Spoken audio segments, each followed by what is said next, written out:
wanted to ask about semi-Bernie, semi-coronavirus related to. Okay, not to get the coronavirus in. It's a gray area. Yeah, you've already fouled once. Come on. If it's coronavirus, we're going to hold it. Just talk about Bernie. So it's Medicare for all and Bernie Sanders, but you said the coronavirus is evidence why we need Medicare for all. Our current system won't cut it. We need change now, and Bernie Sanders. So I've started to hear some criticism that you're politicizing the coronavirus. Oh, please. What would be your response to that? My response, I'll talk about coronavirus later. My response and the broad point is, there are so many reasons why a universal health care system would advantage us. But in a world where we're facing increasing globalized health threats, it is abundantly clear our current health system is inadequate. That's what I'm saying. That is. Back from campaigning for Bernie while the city is don't even try. Don't even try. Go ahead. Mr. Mayor, a couple of weeks ago, the Times published a story on Tyler Lockett and a rape investigation of an NYU student, and you were asked about it this week on Brian Lehrer. I just wanted to get straight from you. Do you think that this case was appropriately handled, and are you comfortable with having that detective in SPD? And I'd also like the commissioner and the chief of detectives to answer as well. So again, I appreciate the question. Look. Whenever I don't have all the facts about a case, I'm going to tell you that, and I'm not going to comment in specific.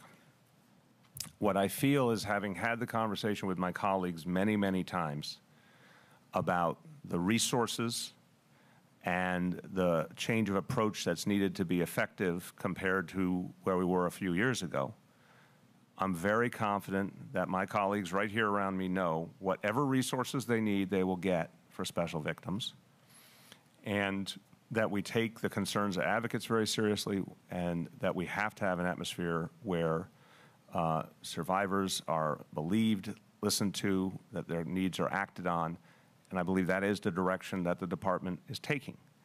I can't speak about a specific case, but I want to be really clear. There's few situations that I know of where advocates say we need more resources, and the answer is that you can have whatever is needed, but it has to be interpreted by the police department as the experts. If they need more, they're going to get it. That's the answer everyone should want. That is the answer I've given repeatedly. So these guys tell me they need something more, they're going to get it. But you said that you were briefed on this case, and you also read the story. So I wonder if you can comment specifically on this case. No, I don't. I want to be careful. I don't think I said I was briefed on the case. I think I said I was briefed on the situation in that part of the NYPD. And again, I think my memory is serving. I do know the facts of the case, Ashley, so I'll get into it, but I'll just start by saying we are 100% committed to the victims of sexual assaults in this city. I think we've demonstrated that, not only myself, Chief Harrison now, who's replaced me as the Chief of Detectives, Judy Harrison, who's doing a phenomenal job as the leader of the Special Victims Division. We've put in additional executive leadership into special victims. We've put additional headcount into special victims, driving the caseload down. We continue to give the men and women of Special Victims Division what I would consider exceptional training. If there's opportunities to increase that training and improve on it, which there always is, we will certainly look to do that as well.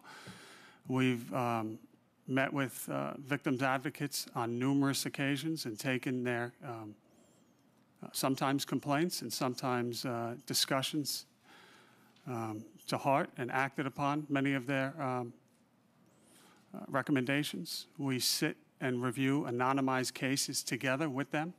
And when you sit and review those cases in anonymized fashion together, they have physically said to me that they were pleased with those cases. That's not to say that we're content. We are always looking to get better. We've also begun to make improvements to special victims facilities in the last, I'll say, year or two, roughly. 137 Center Street, victim-centered approaches. We have done a lot in the area around sexual assault survivors, and we're not going to stop doing more to make that horrific experience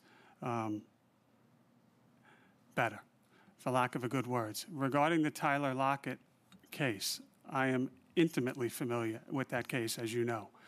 I have been familiar with it. We have spoken about it in this room I did read your article. I disagree with significant portions of that interpretation. The facts of the Tyler Lockett case, to insinuate that Tyler Lockett was let go because of the work of the Special Victims Division is categorically false. I said at this table, probably 2 seats down months ago, maybe closer to a year ago, Tyler Lockett, who was incarcerated for months and was issued a program and then released into that program, never to show up, my understanding, and then commit multiple sexual assaults, I found extremely disturbing. But to tie it to an earlier case of a sexual assault victim, and I'm referring to the case with the fingerprint hit, is categorically wrong, and I think it's the wrong thing to do on multiple levels, and it's false. You need a complainant to prosecute that crime. There were multiple attempts to work with that victim in a victim-centered approach to bring the victim along to a point where she felt comfortable engaging in the system. And I know what was written in the story, that there was allegations that the officer was unprofessional on the initial encounter. I dispute those facts. We also made multiple attempts to engage and speak to the family of the victim. To this day, the victim will not cooperate in that prosecution, and we respect and honor her decision. Go ahead. Sorry, I wasn't finished. First, I wanted the chief of detectives to answer this question. I also wanted you to answer, since you're familiar with this case. Another victim also complained to you about this same detective. Are you comfortable having him in the Special Victims Division? Now you have 2 complaints. I'm not familiar with another. I'm not familiar with another victim coming forward. She met with you and complained to your face about how he. I'm not familiar with that. Rodney, if you are, you can correct me. The detective is a first-grade detective. He became first-grade detective because he investigates his cases very, very thoroughly. People don't become first-grade detectives in this police department for getting their supervisor a good cup of coffee or things of that nature. They work very hard. They solve a lot of intricate cases, and they work their behinds off. So I'm not sure about the complaints that were made towards the Detective McLaughlin, I believe his name is, but I have heard nothing but superlatives about his work ethic from his supervisors and from Chief Judy Harrison. Go ahead, Katie. This morning on Mika and Joe in the morning, you, whatever it's called, you said something to the effect of low information voters when explaining Biden's win. No, I know it went viral on Twitter. Do you want to clarify? No, that was one of my colleagues on the panel putting her words into it, and I respect her, but that's not what I said. I said Joe Biden hasn't been vetted, and this is pure fact.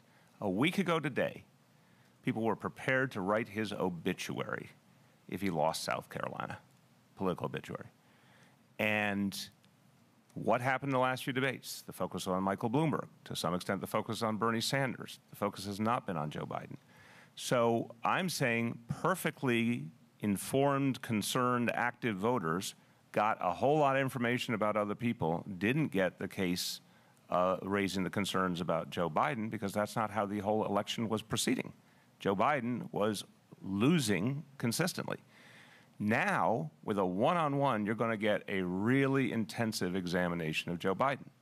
And I think voters of all different backgrounds are going to see a lot more information. I think it's going to affect their thinking. That's what I was trying to say. I think there's a clear reality here. He hit a really perfect moment where he hadn't gotten a lot of examination and critique and scrutiny at the exact moment where he had an opening. And God bless him, that worked for him. But it's going to be a whole different ballgame now. It aligns with what Sean had began to ask. You know, I mean, this morning you're on Morning Joe, you announced on this political appearance that there's actually 2 more confirmed cases of coronavirus. Not political appearance, again, please. Guys, we're going to be at this for a long time. I'm allowed to say something, Katie. You're going to get to finish your sentence, I assure you. If you say it's a political appearance when the topic was coronavirus, it's just not a political appearance. I'm sorry. Look at the beginning of the show. Continue.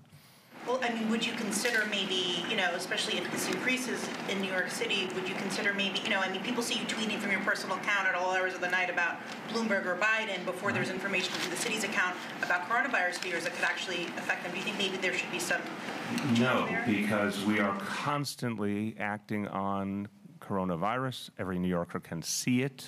We give updates as soon as we have them, whether it's from me or from others. Meanwhile, an election is happening that's going to determine the fate of the nation and the fate of New York City. I'm sorry, we do not suspend elections in the middle of crises. They go on, and I'm going to be a participant because it matters. But if you are not, respectfully, if anyone is missing everything that was being done on coronavirus all the time, and we're briefing you guys all the time, I don't think you're looking very hard. Who else? I think the concern here is that you went on one show and gave a vague reference to 2 new cases. It took your office an hour and a half to give detail on who those cases were, what they were. Why not just announce it to publicly instead of going on? I'm just not getting into this. We are constantly updating. I gave the information that literally I gotten right before the show. The team is going to get everything out in detail as quickly as they can. If there's an hour lag or something, that's just part of a very complex dynamic where we got a lot of moving parts.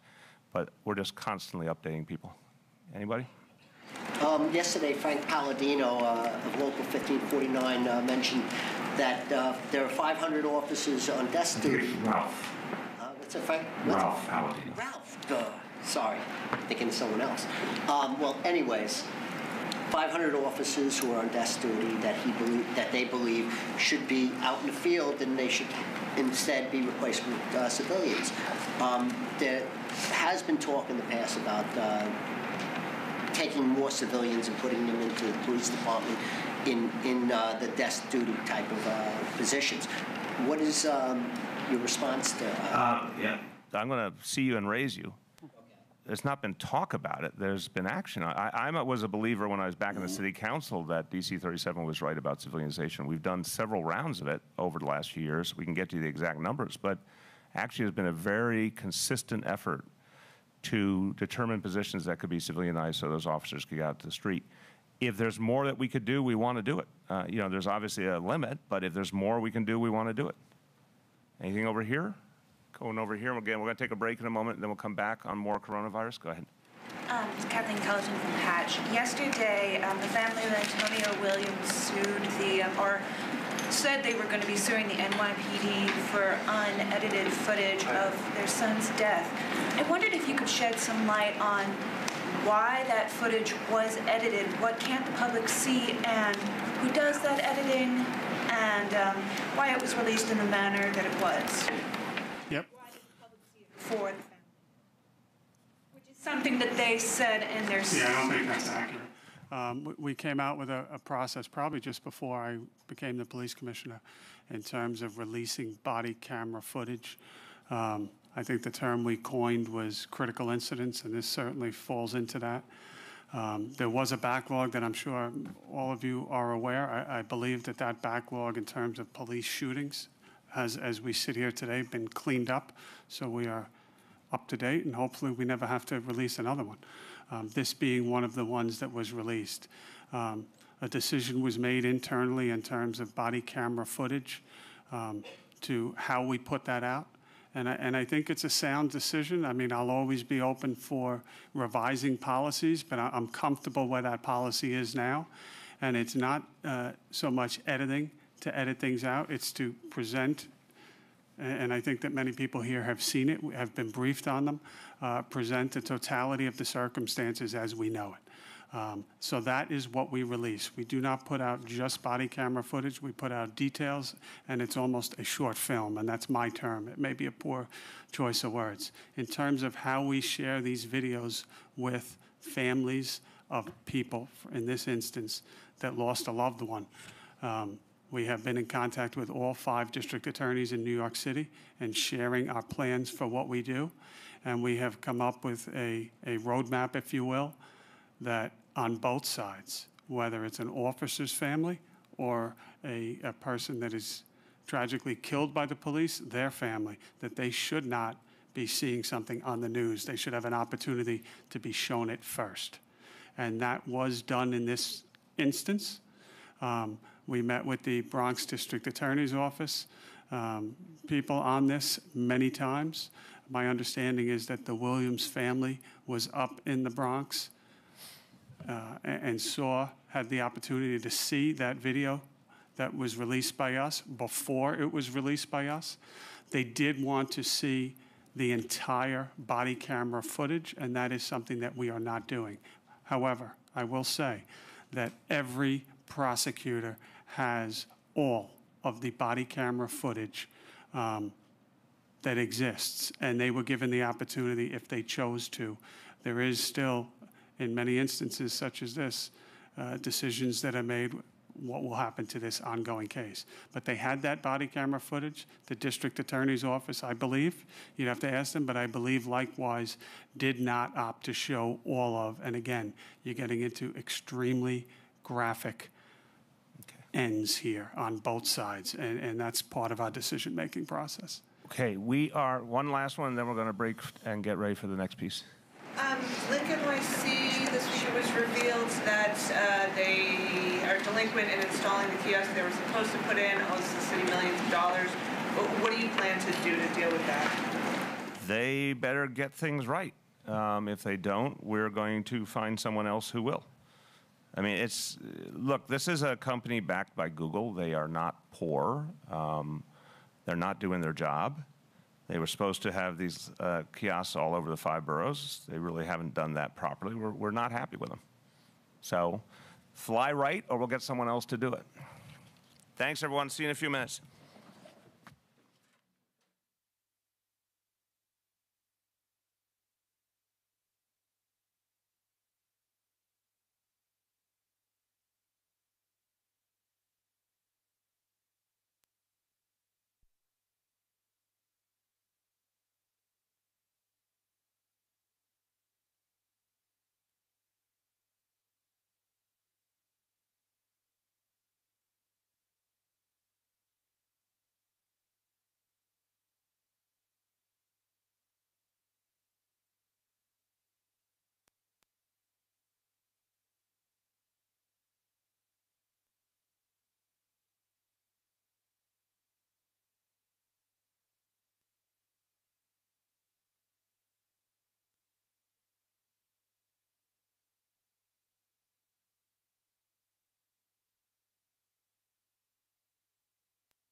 Okay, we got a lot to go over here. I'm going to cover a number of different areas. What I'm going to try to do in each briefing is create as much continuity with the previous briefing as possible. And as I said, I think we are going to be doing a lot of these for the weeks to come. So let me start with, yesterday we talked in detail about the family from Westchester and the law firm Lewis and Garbuz, where both the mother and father of that family worked. In addition to the mother and father, 8 other individuals at the law firm, 7 employees, 1 intern, 4 residents of New York City, 4 residents of areas outside New York City, all have been tested. Here is what we know so far. For the 4 New York City residents, the tests have all come back negative. For the 1 resident beyond the couple themselves from Westchester County, the test has come back negative. We have 3 more tests pending. We will have those results today, and we'll publish them as soon as we have them. And everything's very dynamic, as everyone is seeing, so these numbers can move at any given moment. But as of this moment, I've got, obviously we'll talk about the 4 confirmed cases, the 4 cases that tested positive. But now the number of negative cases is 26. We have 26 tests completed, come back negative. We have 2 new cases confirmed this morning in New York City, a man in his 40s, a woman in her 80s. Both are critically ill at this moment. Both did have substantial pre-existing conditions. In the case of the man, respiratory issues related to smoking and vaping. In the case of the woman, specific illnesses related to her advanced age. One is at a hospital in Brooklyn, one is at a hospital in Manhattan. Again, we're going to try always to define what we are able to tell you, what we're not yet able to tell you. Obviously, there's a confidentiality issue here that we have to be sensitive to. These are voluntary hospitals, not public hospitals.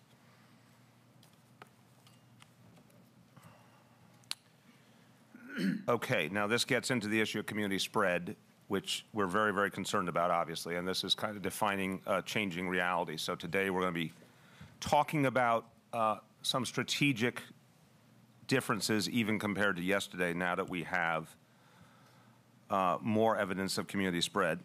So in the case of these 2 individuals, neither one had a connection to the areas affected in other parts of the world. So there's no travel nexus. Neither one connected to any of the other cases we've seen. Our disease detectives are working with their families right away on mapping their contacts, and we'll have more to say on that shortly, and we'll obviously be following up with any close contacts. The community spread issue, we are seeking guidance from the World Health Organization and from the CDC, now that it's clearly established as a phenomenon here. We are trying every day to get a better understanding of this still new disease. We are not getting all the answers we would like, but to be fair, the entire medical community around the world is trying to get clearer answers and clearer facts. What we do know is when you have a community spread dynamic, you have to assume it could be anywhere in the city. So we're going to work on an assumption of intense vigilance. We're going to update our approaches as we get more information. A phrase that I've just learned, transmissibility, is sort of the amount or the ease with which this is transmitted. World Health Organization continues to say this disease is less transmittable than the flu. But again, we are watching carefully.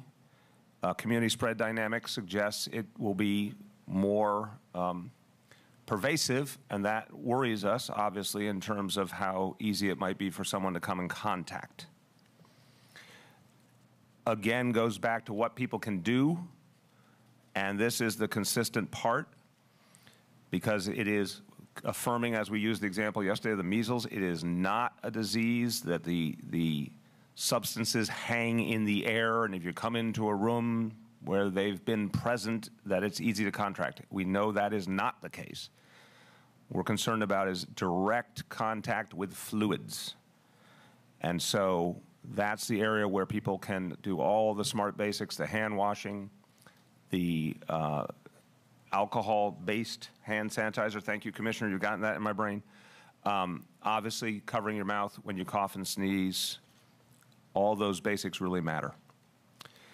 Notwithstanding our real concern about the situation, the overall numbers still remain, in a sense, very favorable. We have only 4 confirmed cases, obviously, out of 8.6 million people. We have 26 tests that have come back negative. I want to note, I should have said this up front for continuity, the 2 yeshiva students who the disease detectives identified from the first yeshiva student, so that is the roommate and the best friend of the student from Westchester, both have been tested, both came back negative. So they're in that negative number of 26. So again, by the numbers, we remain in a strong situation. The community spread dynamic is unpredictable and worrisome. So we're watching carefully, and I want to alert everyone, each day we may tell you we're finding something new about how this disease is acting in general, how it's acting here in New York City. So our level of concern is rising for sure. That said, the big picture point, I'll keep saying it, we do know this for a fact, over 80% of the folks who get it have very mild symptoms, very mild experience, and the vast majority of folks, even who have more serious outcomes, still end up seeing it through. So it comes back to, I'm making really clear, we believe in a containment strategy. We understand there are limits to that at a certain point, but that is the strategy we're using. We believe in a strategy that focuses on identification and testing. We believe deeply in the work of the disease detectives, and we will be introducing you to some of them soon so you can get to see the real human beings who do this important work. But finding everyone who needs a test and getting them a test as quickly as possible and isolating them when they need to be isolated is the smart strategy.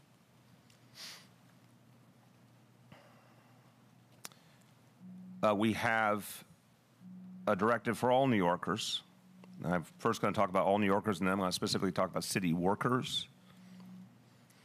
For all New Yorkers, if you have returned from one of the 5 countries I'll indicate, we're asking you to isolate yourself for 14 days as a precaution. Any New Yorker coming back from any of these countries, China, Iran, Italy, South Korea, all on the current CDC list. Japan should be on that list, we believe. So from the point of view of New York City, if you're coming back from Japan, you should isolate for 14 days. And obviously, if you have symptoms, then you need to get to care and testing. Now, this is a brand new thing I'm going to introduce to you today, thanks to our health commissioner. This order is being issued as we speak, commissioner's order. And this refers to city workers, specifically first responders, healthcare workers, and educators. So this will be up online momentarily. Under this order, the commissioner has the ability to determine case-by-case specific actions. And if the commissioner determines that anyone fits the criteria and is a risk, they can be required to get a coronavirus test. Right now, I can tell you, anyone who has traveled to one of the affected countries and has symptoms will be required. And the broad assumption is that those who have symptoms alone, except for particular extenuating circumstances, anyone who has symptoms will be required to get tested, and we will act in accordance to that test in terms of if and when they can return to work. Anyone who refuses testing must comply with a quarantine, and there will be specific employment consequences if they refuse testing. We'll get you the details on that. I want to also emphasize, it's going to again, I think we're in a very dynamic crisis, which I have said to you guys, I believe will be months. if we're lucky. This is the first commissioner's order. I doubt it will be the last. You will see evolving actions. This one refers only to city workers. Obviously, the commissioner has the power, and I have the power to do things related to the general public as well. So this is, we're going to take each step as needed. We'd love it if we don't have to take a lot more steps, but we are prepared to do a lot more the moment we need to. Consistent with the topic of city workers, update related to schools. So we have 3 teachers who have recently come back from Italy. I'm going to give you a lot of detail on one, and then there's 2 more where I can give you a little detail, but we will have more specific as soon as certain notifications have been made. The first teacher was part of a high school trip at James Madison High School in Brooklyn, 3787 Bedford Avenue. 44 students and this teacher plus 6 other staff members went to Italy. My understanding is to one of the affected areas of Italy, and that's important here. Obviously, countries are experiencing this crisis, but there are areas of particular concern. Came back on February 23rd. The teacher was symptomatic. The teacher has been tested. The teacher tests negative. We are assessing all the other staff and students on the trip. At this moment, we have none with symptoms. And we believe we have a low-risk situation, especially given that we're getting close to the 14-day mark. But they are being carefully assessed. If anyone needs testing, they will get it.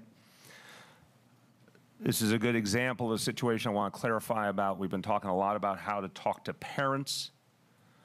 And I'll say this, and at any point now or in the back and forth, my health colleagues will jump in. But the basic guidance to parents who are very, very concerned right now is if your children are healthy, at this moment there's very, very little to be concerned about. If your children have serious respiratory diseases or a compromised immune system, we want you to be extra vigilant.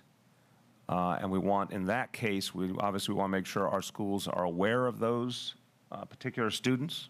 So looking to the chancellor and the health commissioner and the deputy commissioner that we obviously have the ability with school records and school health facilities, something you used to do, to understand school by school who those students are.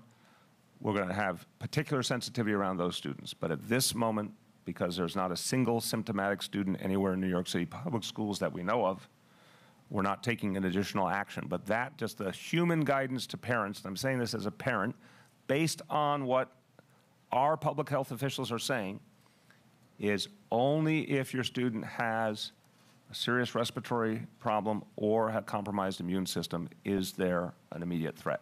Otherwise, as everyone is seeing, this disease disproportionately affects older folks and folks with serious pre-existing conditions, but obviously, overwhelmingly, it's been adults.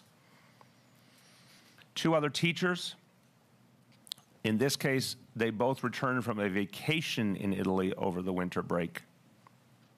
So again, we're getting close to the 14-day point.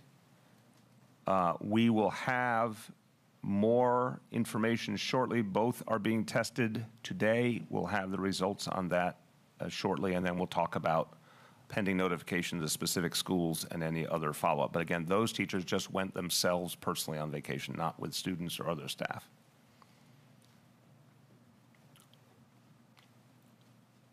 I want to give you a couple of agency updates.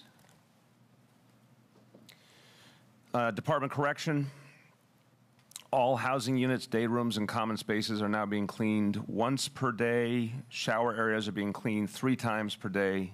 Transport buses are being cleaned and sanitized daily. Staten Island Ferry, every ferry, each boat will get a deep cleaning every 72 hours minimum, often more than that, more frequently than that.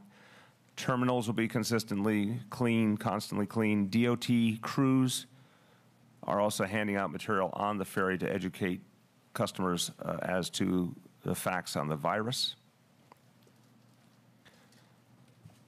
Those, I obviously gave you some other agency updates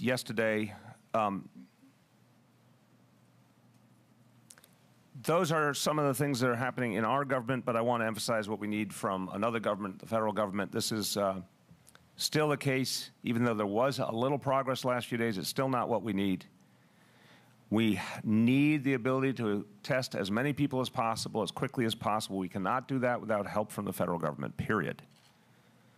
The CDC has finally broadened the criteria, which is good, but we do not have the physical capacity we need. We need the FDA to speed up approval of the tests developed by private companies. We just need this to be a consistent effort by the federal government. It has not been. The goal has to be to decentralize testing as quickly as possible and maximize our ability to do what we need to do. One other piece of news literally coming in just before I came out here from New Jersey, but related to us. We have one new case in New Jersey that has a significant nexus to New York City. We don't have the details yet. Our health authorities are speaking to the New Jersey health authorities. I will be speaking to the lieutenant governor, who's in the role of acting governor because Governor Murphy has been in surgery. So acting Governor Sheila Oliver, I'll be speaking to her later on today. We will get you an update as soon as we have more of the details. We're going to have our disease detectives engaged with the health authorities in New Jersey to track what that nexus is. So we know there's a case and we know there's a nexus, but we don't have the details on that. Hopefully we'll have that in a matter of hours. Few quick words in Spanish, and then I'd like to have the Speaker of City Council, Corey Johnson, say a few words before we open up to questions. Confirmamos que ya hay más casos de coronavirus en la ciudad de Nueva York. Necesitamos que el gobierno federal actúe más rápido para que podamos ofrecer el examen de coronavirus a más neoyorquinos. Si tiene algún síntoma, vaya al médico de una vez. With that, I'd like to turn to Speaker Johnson. Thank you, Mr. Mayor. I want to thank you for the level of transparency that we have been showing as a municipal government, which I think is incredibly important. I want to thank your team. I especially want to thank Dr. Barbeau for her steadfast leadership throughout all of this. I know that there is a lot of misinformation out there, so as the mayor has done consistently, I think it is important that we urge the public to be guided by fact and not by misinformation, not by fiction. You can still ride the subway. I did it today from Union Square down to City Hall. You can still go to school. There are plenty of young people who are in our schools today. You can still go to work. New Yorkers are still working all throughout the 5 boroughs, and you can still go enjoy a concert or a basketball game. It's important that we get out there, that we are taking the precautions necessary, that there is, of course, rightful concern about what the city is dealing with, but it's also important to know that we are being guided by experts. And those experts are our public health department, one of the best in the world, and the disease detectives that the mayor talked about that are doing this work every single day. So it is natural that people have questions. It's natural that people have concerns. And it's why in just a little while we're going to have a hearing at the City Council, not a long hearing, but a hearing with the professionals that are sitting up here before you to, again, answer these questions in a fact-based, sober way to New Yorkers. City Council members' offices are getting phone calls every single day from constituents that are concerned and want the facts out there. And so the mayor has been doing that. The governor has been doing that. The council is going to do that in the form of a hearing today. People are rightfully concerned, and I want to thank the administration in advance for participating in that hearing and for the work that we have done together. I think it's important to update the public and provide them, as we have been doing, as the mayor has been doing, every day with transparent, accurate, fact-based, science-based, sober information that people can use to deal with their concerns. And then just lastly, we know that there are likely going to be new confirmed cases in our city in the upcoming days and weeks. And the way to combat that is to use the facts, use the science, listen to the public health professionals. If things need to be escalated at some point, that will be communicated to the public. That is not where we are right now. And again, to ask the public to use common sense health measures, to wash their hands, to use the hand sanitizer, to cough in their elbow. And then lastly, one final thing. Last night, my boyfriend and I went to dinner in Chinatown on Bayard Street to one of my favorite restaurants, Deluxe Greenbow, and we had some soup dumplings, and it was great. The thing that wasn't great is that a lot of the restaurants were empty in Chinatown.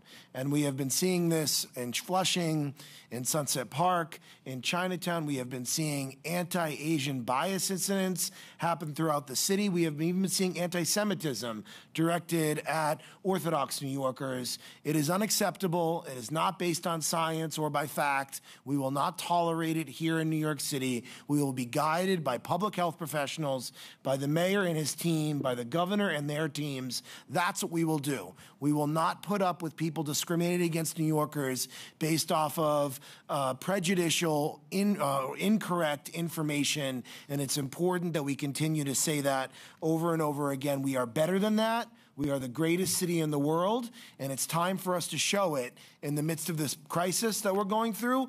99% of New Yorkers have been showing that. But for the 1% of New Yorkers that are behaving this way, stop it.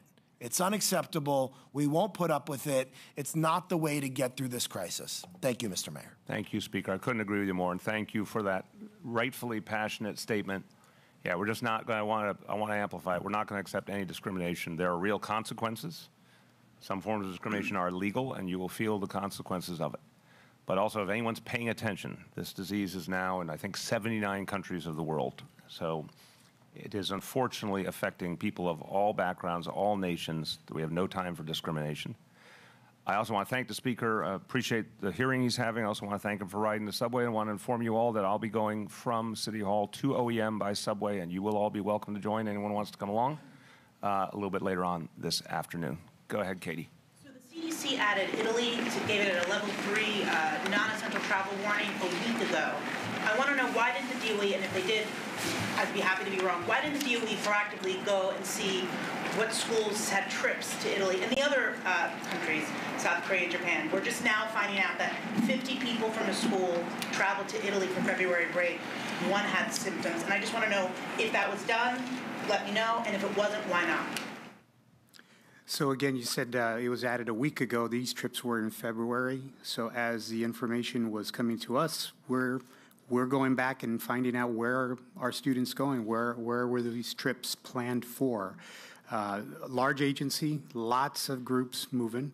The good news is, going forward, we have very, very clear protocols. We now have an inventory of all of these trips, even trips to non-designated countries. We're sharing those trips with our partners in the Department of Health to make sure that there's nothing brewing that they know of that we don't know of. So going forward, we have tight controls. Did you not have an inventory before? And could you let me know if there were other trips made during February break? Yeah, we can get that information to you. But again, we are going back, and there are some trips, quite frankly, that even are unofficial trips. They're paid for by parent organizations. They're paid for by church-related organizations. So we're trying to get an inventory of everything and everywhere, and we're in the active process of that. We've been doing that for about a week as well. With all due respect, I know teachers who probably can't go to like the Hall of Science without notifying their district. I'm just trying to clarify, you mean the Department of Education wouldn't know if a school-sanctioned DOE trip with 50 people from That's not what I'm saying. What I'm saying is that there were a lot of trips. There was a lot of information. CDC was changing and giving different guidance. We were working through the Department of Health as well. A lot of moving parts. Right, Richard, let me just, for everyone's sake, I used to know when I was a parent. I don't know what this year the exact dates of winter break were. If we could give that, I don't know if you have it at your fingertips, but we can get the exact dates of winter break. I think it will help to answer the point that's being raised here. But the bottom line is, we're going to inventory everything now and go back and look if there's anything we need to follow up on specifically. The point wasn't that they shouldn't have traveled. It was that once they returned. I've been very clear. We're going to inventory everything, and we're going to be very transparent about it. I just want to clarify, 2 points. The first, the 2 new cases in New York City, the man in his 40s, the woman. Yeah. Is there any connection between the 2 of them? No. No. And can you I'm clarify? checking. I'm going to double check. No. No. And are there 3 confirmed cases in New York City or 4? Well, 4 if you include the guy from Westchester who worked in New York City, lived in Westchester, but is in a New York City hospital. So we're calling that New York City for the sake of abundance of inclusion. You're saying 4 in New York City, but that includes the Westchester. Correct. About the lawyer, his wife, do we know if his wife had traveled to Israel? We know he traveled to Israel. I don't know if we know his wife traveled to Israel. I'm not aware of her travel itinerary. We do know that he traveled to Israel, but way before he got But she is, again, there's so many cases I'm trying to make sense. She's asymptomatic. Correct. Okay. I have 2 questions. One is, yesterday you said there'd be an update to the protocol regarding staff who show symptoms at school. When you say staff, I'm sorry. Teachers, yeah. That's the commissioner's order. Okay, so that is how you're dealing with teachers at schools. Okay. Also, the teacher who you said today had been tested, it was negative. Is that the same one that we talked about at yesterday's? Yes. I believe it's the same one. I think, again, I'm trying to keep my continuity tight. I'll say it again, just make sure we're all over communicating. James Madison High School, there's a teacher went on an official school trip with students over there, again, tested negative. We'll have the other 2 teachers' results today. Mr. Mayor, can I amplify?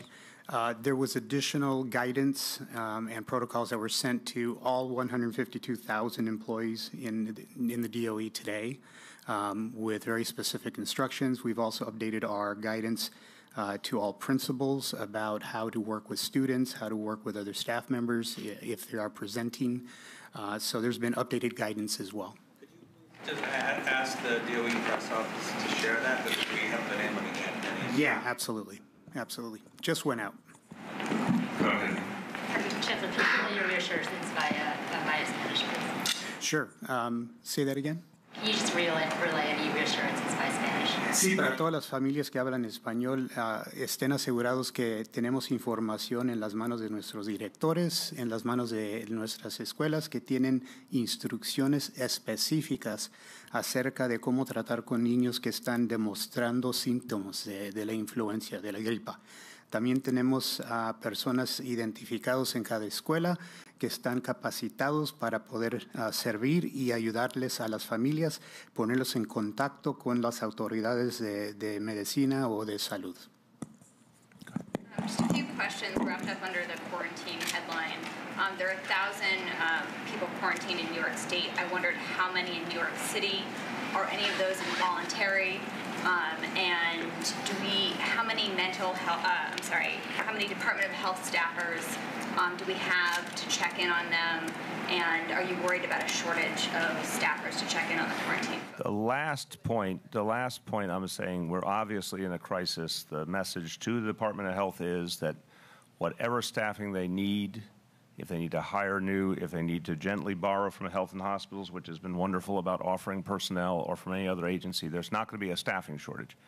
That will be whatever they need, whenever they need it. As to the quarantine numbers and whether there's any involuntary, you too. So I'll start and then. Turn that on. Sorry. Yes. I'll start and then Dr. Daskalakis can add anything that I've missed. With regards to individuals that are returning from the involved countries, the guidance from CDC, and we, along with our state partners and various jurisdictions across the country, are taking the approach of providing them information when they get off the planes, giving them our phone number, what symptoms to look out for, and then we reach out to them on a daily basis to make sure that they are not developing symptoms. It's what we call voluntary home isolation. And so they have a phone number to call us if and when they develop symptoms.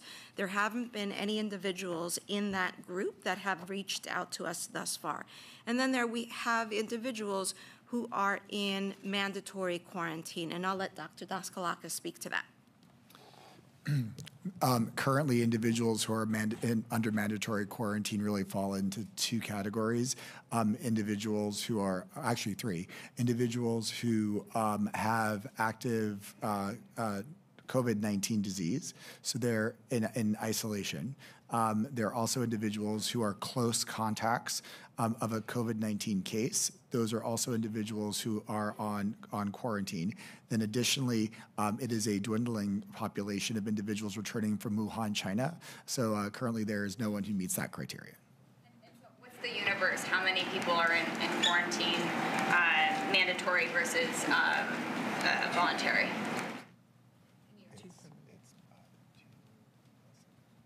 If there's any, let me pause you guys. It's a very, very fair question. If you are 100% sure you have all the up-to-date facts, give them. If not, we should get back shortly. So we have the two we have the two individuals that we have identified earlier as having a travel nexus to Iran. And in addition to that, we have a number that changes on a daily basis in terms of returning passengers from the 5 affected countries: China, Italy, Iran, South Korea, and now Japan. And so that's a fluid number that we can get back to you on. I think, yeah, we'll get back to you on that correct number. Sorry, one last follow-up. How often are those unannounced spot checks that you mentioned yesterday? During the period of quarantine, they're done a couple times a week. Yeah. Is there a nexus with the 42-year-old man in Nassau County who was diagnosed with the COVID-19 to New York City? I've not heard, haven't heard on that one if there is a nexus. Do we know anything yet? Which person in Westchester? In Long Island, in Nassau County. The governor today said that there was a 42-year-old man who tested positive. Are you looking to see if there's a nexus, or you know that there isn't? We'll have to follow up. Usually what will happen is they will reach out to our disease detectives to have conversations, so I'm sure that those are happening, but we'll follow up. And I'll clarify how many tests New York City has if you're running low, and also the type of test, if it's the one developed in Albany or if it's a CDC test. So currently we have enough tests to test around 1,000 people. The test that we're currently using is the kit that was shipped by the Centers for Disease Control. We have not brought the New York City cooperative test on board yet. What is the nexus between the New Jersey case and New York City? That's what we're waiting to find out. So we do believe from the initial information there will be, for example, someone who works here, you know, that's the kind of thing. But it's really literally was breaking before I came in here. So we know enough to say we assume it's someone who's been in New York City a lot, and there may be that kind of contact. We got to get our disease detectives connecting with the New Jersey health officials and map that quickly. Do we know anything about their travel plan? We don't know anything yet, but we'll know more in the next few hours. Go ahead, Rich. So, I may have missed this, but the 2 teachers who came back from vacation, were they in a school when the decision was made to test them, or had they not been back into the school building, or did they voluntarily say, you know, we ought to be tested, or what happened? Richard, correct me. I think both have been home for a period of time. Is that They've right? been at home. Yes, Right. correct. The whole time since they got back. So just let me do this fact point. Just we're going to really always try and shower you guys with facts. Winter break, Saturday, February 15th to Sunday, February 23rd. I did math. 11 full days, including today, since then, not including February 23rd, which would be the day they either were traveling back or they were already back. But if you want the cleanest interpretation, it's been at least 11 days for anyone who was overseas on winter break, maybe more in some cases. So in this case, or these 2 cases, Richard, did they stay home since, to the best of your understanding, or do we need to confirm that? So they, best of my recollection, they were in school for 1 day, did not feel well, went home, and have not been back in school since. Okay, we're going to confirm that. We'll get you the exact details on that, and we'll get you the results on their tests. Aaron? Can we get some more clarity on the commissioner's order? So this is, you can order testing under what circumstances? Can I just confirm to colleagues, is it online yet? When will it be online? Momentarily? Okay. Go ahead. I'm sorry, Aaron. What are the circumstances under which you can order a city employee to take the test? I'll start, and the commissioner will get into more. That begins with if they have been to one of the countries that are experiencing the crisis within the time frame, and especially if they are symptomatic. But again, it gives the commissioner the right to make that determination. Simply being symptomatic is sufficient. So far? You would just We should just I'm leave it just on. gonna leave it on. Leave That's it on. absolutely right, Mr. Mayor. If they refuse to do that, you said they will be quarantined. Is that a mandatory quarantine? Mandatory quarantine. You said they would face discipline. Is that termination, or is the type of discipline specified? It depends on the employee, but the point is we want to be very clear. Look, I come at this in a positive spirit. I think everyone would want to follow the commissioner's orders in the name of their own health, their family's health, and the people they serve and come in contact with. But I'm just trying to be very straightforward from the beginning. This is not optional. This is required. Is that in response to anything? Have there been city workers who have not wanted to take the test? This is, given the severity of what we're talking about here, the situation we're facing, we want to be very clear from the beginning that it's not optional. So I'm a believer that if you make clear as consequences, it helps people to understand. Finally, is there a reason city workers specifically, as opposed to disapplying anyone? Does it have to do with the authority you have? The city workers in this case, the healthcare workers, obviously I think it speaks for itself. These are folks who we need, and we need them to be healthy, and if they are in contact with other people, we cannot take a risk if they might spread disease. First responders, exactly the same point. Educators, additional sensitivity because they come in contact with children, even though, again, this is not a disease that seems to focus, if you will, on children. Those three areas to us just made total sense to delineate. We have the option of going further into the general public in different ways if we need to. It was something we're going to assess day to day, hour to hour. Go ahead, Ashley, did you have? No? Yes. I wanted to ask, we have a lot of large events coming up, it's getting warmer. What's the threshold for deciding whether or not to cancel those events? And a follow-up question, there are areas in the city like the South Bronx where there are high rates of childhood asthma, and do you have specific plans for areas like that? So on the first point, this is something we're asking ourselves regularly, we're watching, and again, I think to be very clear, the last 24 hours have changed the dynamic with the first community spread. So previously, we went quite a while where the only impact we were feeling was directly related to travel, or even for quite a while we weren't feeling any impact, right? So now with community spread being established, it will be a constant discussion of whether we need to start canceling events. We are not there yet today, just based on what we're seeing, the limits we're seeing, the numbers on the testing and the high rate of negatives. We're not there. It is a constant conversation, and this is the group right here that will be making that decision together. There's not a formal rubric we're talking about a lot of factors, but I will ask the question, is there a model rubric from either CDC or World Health Organization? There isn't. Generally, we take into consideration the severity of the illness along with how far wide it has spread. Be like parameters, let's say indoor events as opposed to outdoor activities? But again, I want to clarify. In theory, yes, but I don't want, respectfully, I don't want to see reporting that says we're planning on closing events when we're not. We're not planning that yet. If we get to that point, we're going to specify to the maximum extent possible what sorts of things we're concerned about and what we are not, but we are certainly not there yet. Your other question was about asthma. I mentioned that we are concerned for sure. I'm someone who has mild asthma, but for folks who have severe asthma, especially and particularly kids with severe asthma, we have a real concern there. Again, we do not have a single nexus to the schools vis-a-vis kids at this point. We don't have a single symptomatic kid we know of, but we are watching very carefully. If we saw something else in schools, the ability to identify any kid with severe asthma, and I think that's a case where we would say, if we see a school situation we're concerned about, we want to get those kids isolated from that situation very quickly. That's just my common sense answer, but would you guys like to add? Well, what I would add is that this is, as we have said in a previous press conference, a good time for individuals who have chronic underlying diseases to make sure that they are up to date on their refills and not to take for granted that, they can go to the pharmacy next week or the week after.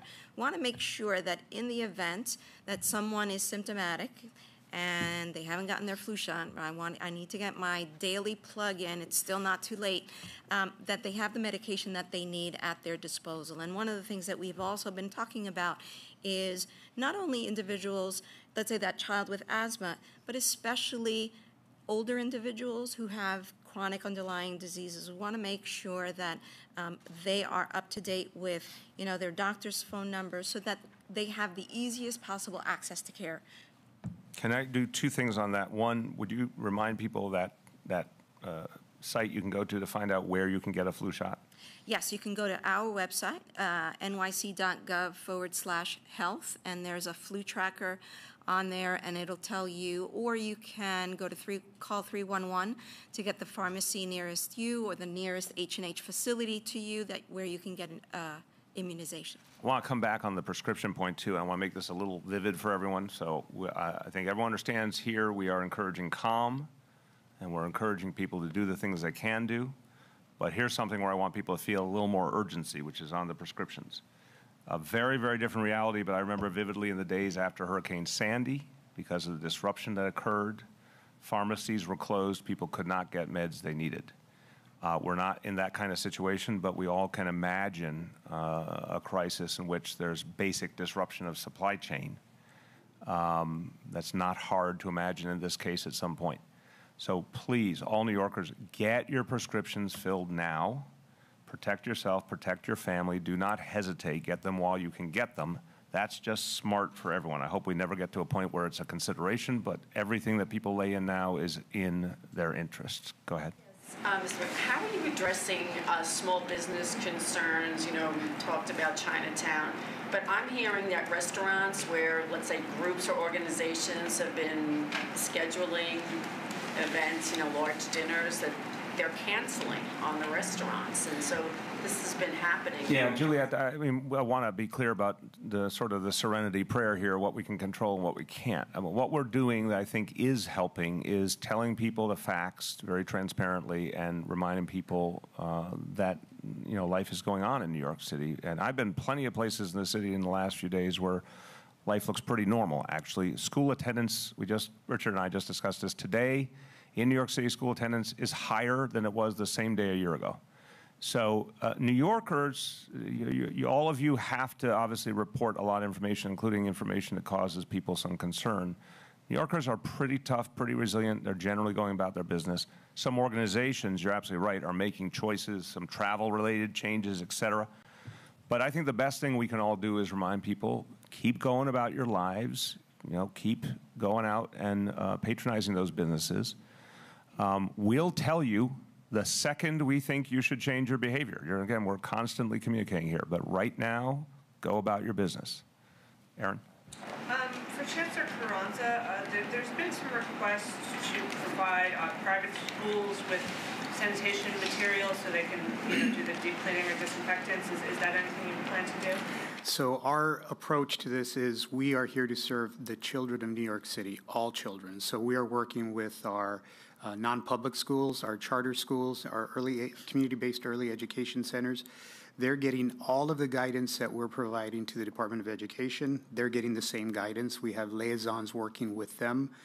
We are also providing cleaning supplies to all of those organizations and networks as well.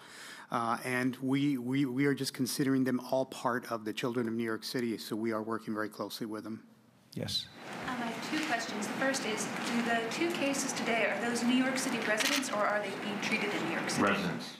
Residents and being treated in New York City. Oh, I'm sorry. Go ahead. What's being done to address the homeless population who may not have as much access to We've spoken this a couple different times, so a lot of your colleagues have heard this. I'll reiterate. Again, we have an extensive outreach initiative which has nothing to do with coronavirus. It's been going on for 3 years, but the positive outcome of that is that the vast majority of our street homeless folks we have very specific information on. Our outreach workers know them pretty personally, know if there's particular challenges that might be pertinent here, are talking to them to the maximum extent possible regularly. If anyone has symptoms, we're going to make health care available. If they have symptoms that indicate an immediate danger and they're not acting on it themselves, we have the power to have them come in involuntarily and get treatment. What's that? You bring the homeless population? If from- necessary, yes, but I don't think we have a single instance of that yet, but we have that power and ready to use it. As far as the Madison students or any others who have been on school trips, have they been asked to quarantine? Are they doing that? The Madison students right now are asymptomatic. The staff is asymptomatic, and they're almost at the end of the 14 days as well. So I think we have a little unusual situation there where the information flowed when it did, but I'll check with our doctors here. I think at this point, it wouldn't be a time to start a quarantine unless we saw something problematic. Correct. No need for it. Yes. In terms of the city's messaging for people who do develop symptoms, I know you've been saying people should go to their doctors, but a lot of doctors' offices are saying that they're not equipped to handle coronavirus, and they should go to the ER. But then ERs are saying that people should not go unless they need urgent care. So what can you clarify? I want to pause you for a moment respectfully. I don't know who these people are who are saying what, and I don't know how widespread it is. Our message is abundantly clear. Get to health care. If you call your doctor and your doctor says, I can't see you, which I would question that doctor's approach to begin with, but then, yeah, you go to urgent care, you go to a health and hospitals clinic or hospital, go to health care wherever it is readily available. If you can't find it, call 311, which we've said incessantly. We'll tell you where to go. So your default is come to one of our facilities immediately. Go ahead. I just want to clarify this. You were saying that you can test 1,000 people. Does this mean that, heaven forbid, we get to a point where there are 1,000 people who need testing? At that point, there's no longer the availability to do testing. And related to that, federal funding, Mr. Mayor, you were talking about the need for the federal government to step in to ensure we've got enough funding for tests. Can you maybe tie the funding? I actually feel better about the funding than I do about the testing. The Congress is acting, which is great, and I really want to commend Senator Schumer, who immediately noted how extensive this crisis was and raised the bar on the federal funding request. The president said days ago in his remarks that there would be reimbursement to localities. So that part actually has been more coherent than in some other situations. The test capacity, right now, we need to get to the point where we can do hundreds a day, every day, maybe even more at some point. And we're not there yet. We are not now. You've seen the numbers develop. I mean, right now, with 4 positive and 26 negative from the beginning of this crisis, we're still we want to stay there. We're in a very, very minimal dynamic at this moment. But we know it could move very quickly. We've seen that not anywhere. We've seen that in advanced industrialized nations like Italy and South Korea, where the numbers jumped in a matter of days. So we've got to get to more testing capacity. We can't do that alone. We need the federal government. What I would add is that we're also partnering with our academic and commercial labs, and our understanding is that we will have some commercial lab capacity starting next week, and so that'll help a lot. And just can you clarify about mandatory isolation? I assume this is just, maybe I shouldn't assume, but I assume this is just a term. It's not like has anyone refused to be isolated? So it depends on the individuals that we're talking about. Dr. Daskalakis referred to how we monitor individuals that are on mandatory home isolation, where we do random checks to make sure that they're being compliant. And that the level of monitoring that we do really has to do with level of risk. And so there are, for example, individuals who may be returning from one of the affected countries where they are perfectly asymptomatic. We are asking them to be on home isolation. That doesn't mean they can't go out if they are asymptomatic. It does mean that we want them to minimize outdoor exposure, and the minute they have any kind of symptoms, cough, no matter how mild it is, a temperature, or feeling unwell, we want them to call us or their provider to get them to treatment as early as possible and get them tested. I mean, one of the things that Mayor has been really clear about is we want to make sure that New Yorkers who need a test get tested as soon as possible. But I think, just following through the question, I don't think we have an instance of someone refusing. No. Mandatory or voluntary. I think that because remember, before it ever became an issue for New York City, there have been weeks of people being pretty damn scared by what they were seeing, particularly in China. My sense here is we have a high level of adherence, a high level of interest in following the rules right now. Go ahead. Is the city helping out folks financially who are on this mandatory 14-day or recommended 14-day isolation? That's not part of what we do, to the best of my knowledge. So we are working with our sister agencies to make sure that we put in place what we call wraparound services, which include, you know, if someone is having mental health issues, if someone is having housing issues, we have measures in place in case someone does end up needing financial support, but honestly, we haven't come to that situation yet. What kind of financial support these agencies might be able to provide? So we're working, for example, with our Department of Social Services to determine, like, for example, we've already helped people enroll in insurance, right? So that's one way to help them financially. And our DSS partners are also working with us to figure out all the different ways that New Yorkers might need but help. not income replacement if that's an issue. I just want to be really clear because I think sometimes I understand the questions, but there's the assumption the city government does what the state government does, federal government does, charitable organizations, et cetera, all wrapped in one. There are limits. No, I know, but I'm saying I think a lot of times just over many, many situations, there's sometimes a little bit of drift of what the city can and should do. Absolutely, we're going to help people. Absolutely, we're going to look for every service that we can provide, some of which has financial ramification. Income is their own reality. Hopefully, employers are going to be sensitive. It said that dogs and cats, your pets, cannot catch this virus. Can they carry it? And other animals like mice, rats, and pigeons, can they carry this and give it to humans? I'm going to defer to Dr. Daskalakis on that one. We think that, we know that pets are fine. There are mixed data. Did you say fine? I couldn't hear you. They're fine. They're Fine. safe. Okay. So I think there's always data about shedding and identifying viruses, but so far nothing convincing that would make us concerned about our furry friends. So I think our cats and dogs are fine. Okay, I'm going to finish up on this side, and I'll go back over that side. Go ahead.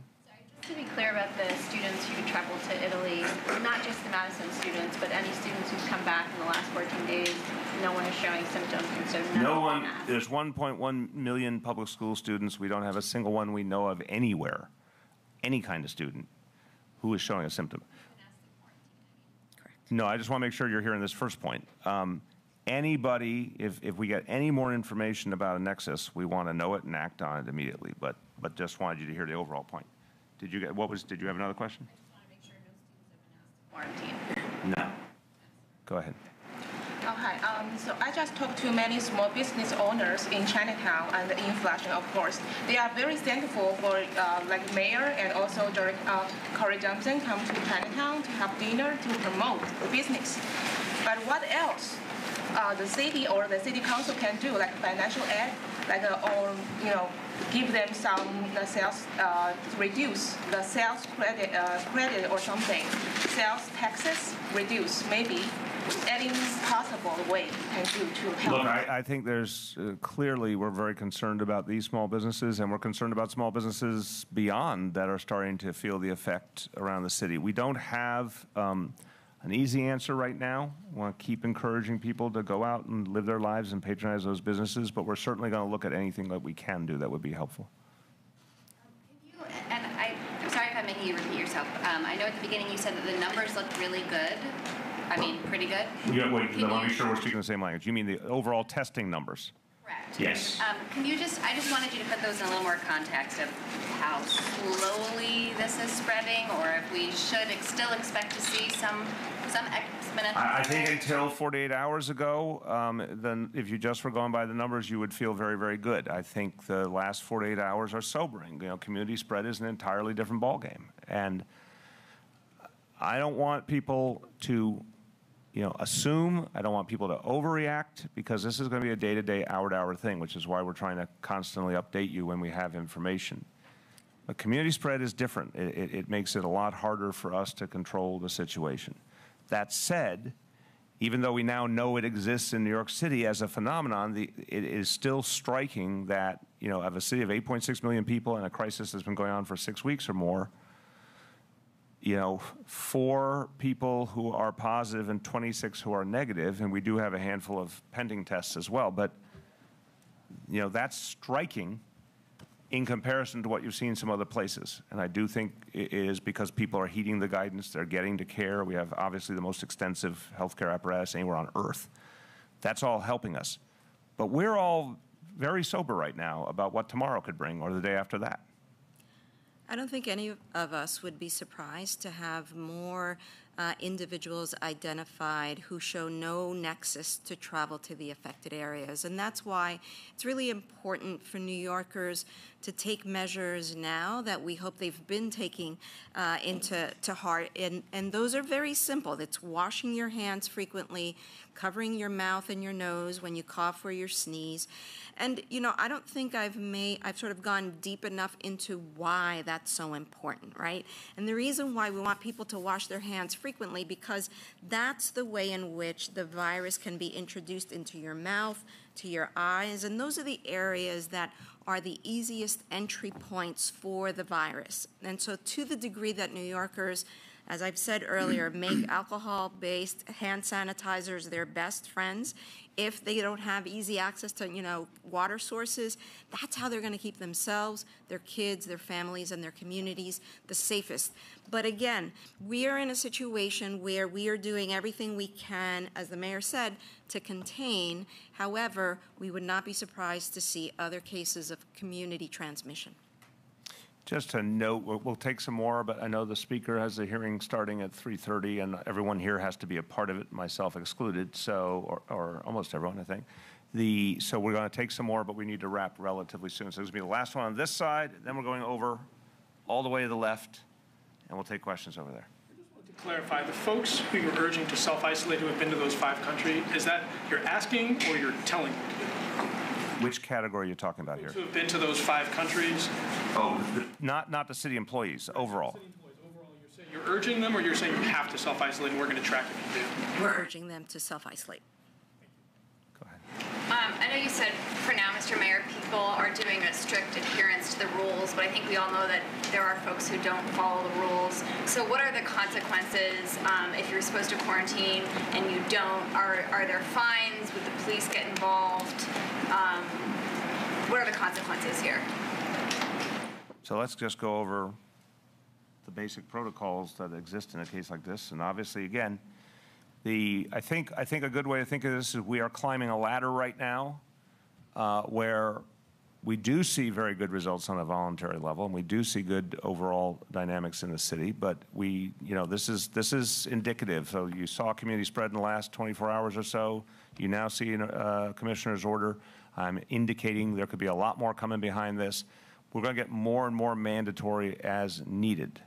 But today, let's clarify where we are and then clarify the kind of history that has existed around previous quarantines. So as we've said earlier, there hasn't been anyone on mandatory quarantine that has tried to, the term of art is elope. And, you know, I think it's important to note. I think it's a new one. Yeah. I think it's important to note that as the Department of Health, we have taken every measure possible to make it as easy as possible for these individuals to remain in quarantine. Above and beyond that, because we communicate with them on a regular basis, on a daily basis for those that are in mandatory quarantine, we develop a relationship with these individuals. And so it hasn't come to that. But if we were in a different scenario, you know, the powers that we have could include, you know, the police powers that we have. No one wants it to come to that. And so that's why we take the investment and the time to put in those supportive services. Ms. Ashley. Questions. First, with the 2 current, most recent patients, the 40-something-year-old man and the 80-something-year-old woman, I think to some people it might be pretty worrisome that you all haven't identified the source of their infection. I'm wondering if you all have any hypotheses that you are evaluating or any kind of reasonable suspects, and then I'd like to ask a question after that. So I'm going to start as the layman here. I want to caution, your question's fair, but I think it's, and I don't say this disrespectfully, I think it's 2 days late. I think community spread, if I'm understanding the doctors, you can't any longer find the specific That's right. Origin. This is the whole reality. We started with a crisis where presumably the only way you could get this disease is someone came specifically from China. Then it turned into someone came from China, South Korea, Italy, et cetera. Now it's past all that. It's just out in our communities to some extent. And we are not in the practice of being able to say, here's where you go back to the origin point. What we would do at a case like that, with those two individuals we're doing right now, is say, okay, who are the people that you had enough direct contact with, and that's the disease detective work, which we talked about a lot yesterday, you know, to reasonably have a possibility of having spread this. The object lesson is the Westchester family, where the father manifested, and therefore there was the mother and the two kids. That was a very, very obvious universe. The other obvious universe was the law firm. So what I think will happen from now on is not a search for the origin, but a search person by person for their network that we then need to follow up on to make sure if they need testing, they get testing. That, you know, you had kind of looked at that for the two of those individuals. No, we said no, it's literally breaking them. It's, you know, this is only in the last hours, and so the disease detectives are working with them and their families right now, or their families really, because both of them are in intensive care, to map those contacts. And then just so I want to go back to the yeshiva example because it's the live other good example. The student from the Westchester family, undergrad at yeshiva, the disease detectives identified who are those people we need to follow up on. Two people, in fact, roommate, best friend, got to them, they've gotten tested, they came back negative. Repeat, repeat, repeat with every new case. That's what we're doing now. Question. What's your advice to people who can't afford to take the time off? Either their employers won't allow them, they can't afford to lose the days at work. What's your advice? Look, if anyone is sensitive to how much people struggle to make a living and how even a loss of a day's pay can be very, very problematic, but this is beyond anything we normally deal with. The last time, remember, there was a pandemic of this nature. It was 11 years ago. This one is still, you know, that this disease is still not fully understood. That is a fact. No cure, no vaccine. We cannot play around. So even if it means economic suffering, people cannot take a chance with this disease. If you're told to stay home, you just have to stay home for yourself, for your family, for the good of everybody. So I just wanted to confirm that the total universe of staffers at school who have self-isolated or self-quarantined is the 3 teachers, all of whom traveled to Italy? Yes. I had 2 questions. The first was, in terms of the lawyer, I know it was said that he had gone to Israel a few days prior. Does that mean there's a nexus there? Is there a search for a nexus? We don't think so. I'll start, and you guys will jump in. We don't think it's based on Israel. We think it's based on community, which is the first instance of community spread. Right. His travel to Israel was in January, which is way beyond the incubation period. And the other question I had was about the disease detectives. If you guys can go into a little bit of detail as to what that doorknob looks like. You know, are they checking, you know, temperature, for instance? How long is their interaction with them? Whether it's Again, I'm sorry to interrupt. This is someone now that they're talking to someone who we already have a concern about, yes. And they're talking about them to figure out who are the other people in their world that we next need to get to. So they are called disease detectives because it's exactly what they do. They investigate. They will interview either the primary individual who has a disease to identify what their emotion is. They will also talk, if they cannot speak to that primary person, to family and friends who are identified. They look at institutions where the individual has been and don't just say where have they been, but track them. So for instance, for school, they'll look at what class schedules are and also see if we can identify seating scenarios depending on who was around. If they were on in other sort of meetings, again, they do the same thing. So it's really, it's very intensive and also always evolving. So, you know, I think the mayor described it exactly, that you identify one person, you tell their friends tell their friends, and you get more and more sort of information about the circle of folks that you need to be concerned about or potentially not concerned about, depending on exposure. And how about the folks that have already had a positive coronavirus? Throughout the days when a detective goes to their house, what's the protocol there?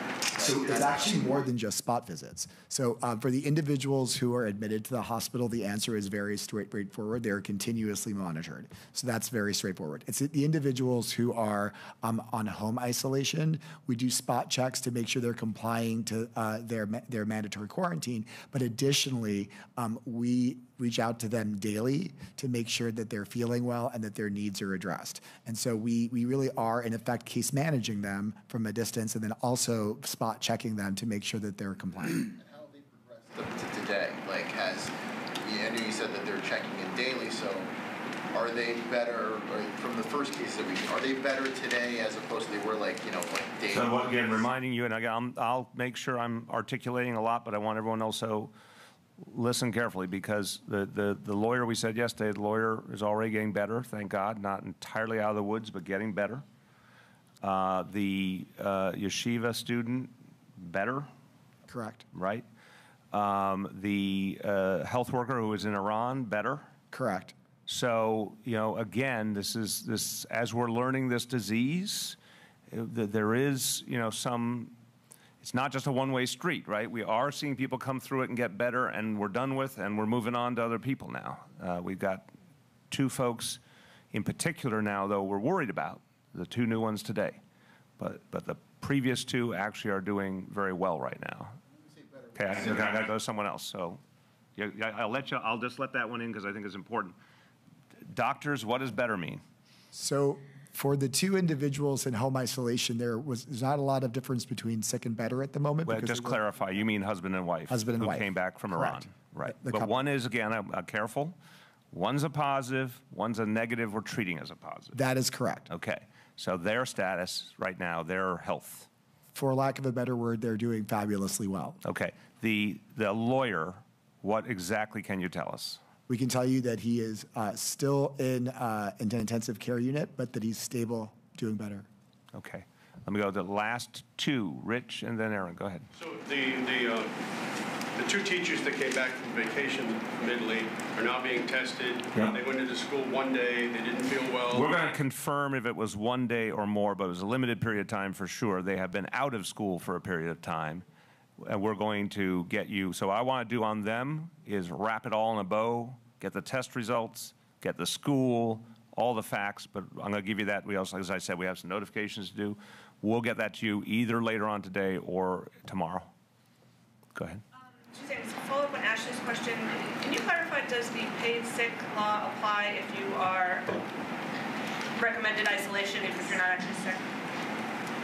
Well, certainly, it would count under the 5 days. Right, for sure. Right? I mean, that's a no-brainer.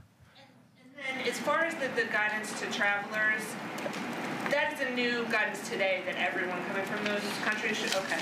And can you just list the countries again, since there are different levels of Absolutely.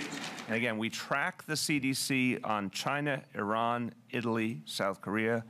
We disagree with the CDC on Japan. It is on our list. We think Japan should be treated the same as the other 4. We think they should put it on their list too. Okay? And we will see you again soon. Is he also, does he work in New York? Again, nexus to New York, but we are waiting to get more details on what that means. We will have that to you as soon as we have it. Thank you. Thanks, everyone. Thank you.